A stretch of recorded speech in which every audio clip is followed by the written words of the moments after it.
नमस्कार दोस्तों, आइए यूपीएससी जीएस पेपर मेंस 2 में जो पॉलिटी और आईआर का प्रश्न आता है उसे देखने का प्रयास करते हैं। हमारा प्रश्न दिया है, निर्वाचन आयोग की स्वायत्तता और विश्वसनीयता भारत के चुनावी लोकतंत्र के लिए अत्यंत महत्वपूर्ण है। इसकी नियुक्ति प्रक्रिया और कार्यप्रणाली में सुधार की आवश्यकता पर चर्चा कीजिए। हमें इसका उत्तर 250 वर्ड में लिखना है और जितने भी लोगों का प्रीलिम्स 2026 का क्लियर हुआ है उनको बधाई, और जितने लोगों का नहीं हुआ है मायूस ना हो, नेक्स्ट टाइम देखा जाएगा। ठीक है, मेंस की तैयारी फिर भी करें, अभी प्रीलिम्स के लिए अभी काफ़ी टाइम है। आप अपने उत्तर की शुरुआत ऐसे कर सकते हैं कि स्वतंत्र निष्पक्ष चुनाव किसी भी लोकतंत्र की आधारशिला है।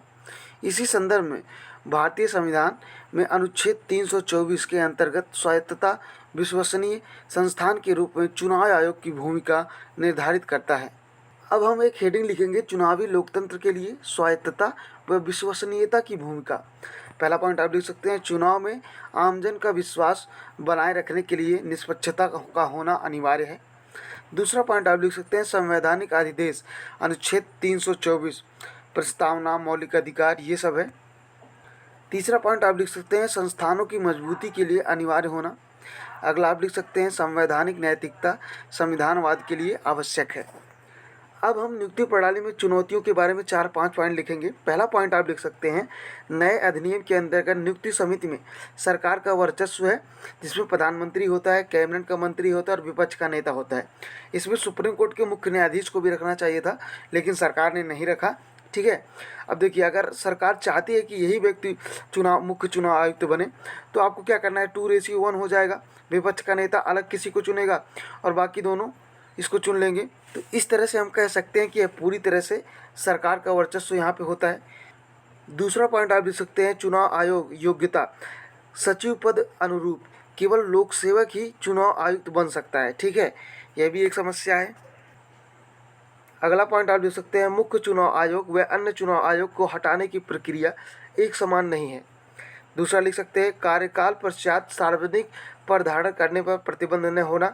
इसीलिए जो भी मुख्य चुनाव आयोग बनता है वो सरकार का फेवर करता है, अब बाद में कहीं ना कहीं या तो राज्यसभा में चला जाएगा या सरकार कोई उसे अच्छा पद दे देगी, राज्यपाल का पद दे देगी, तो इससे निष्पक्षता नहीं हो पाती है।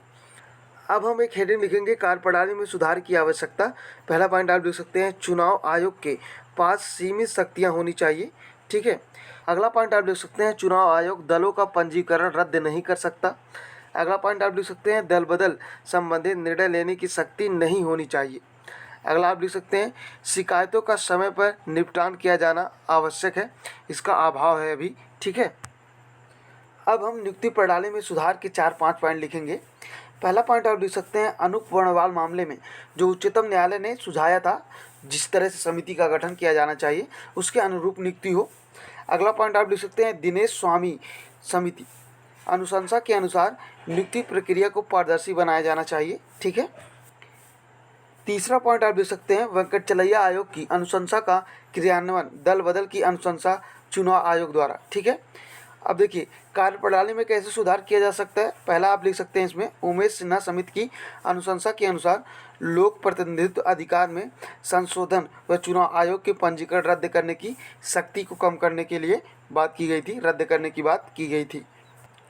दूसरा पॉइंट आप लिख सकते हैं, द्वितीय प्रशासनिक सुधार आयोग चुनाव प्रक्रिया संचालन में इलेक्शन कमीशन ऑफ इंडिया की स्वायत्तता सुनिश्चित करना चाहिए। तीसरा पॉइंट आप लिख सकते हैं, चुनाव आयोग सुधार प्रस्ताव 2016 के अनुसार चुनाव प्रक्रिया का संचालन किया जाना चाहिए। अब हमारा 250 वर्ड हो गया होगा। अब इतना सब लिखने के बाद आप अपने उत्तर का अंत ऐसे कर सकते हैं कि अतः चुनाव आयोग में निष्पक्षता तभी तक संभव है जब चुनाव आयोग निष्पक्ष व स्वतंत्र हो, जो भारतीय लोकतांत्रिक प्रणाली का आधार स्तंभ है। Thank you so much for watching this lecture.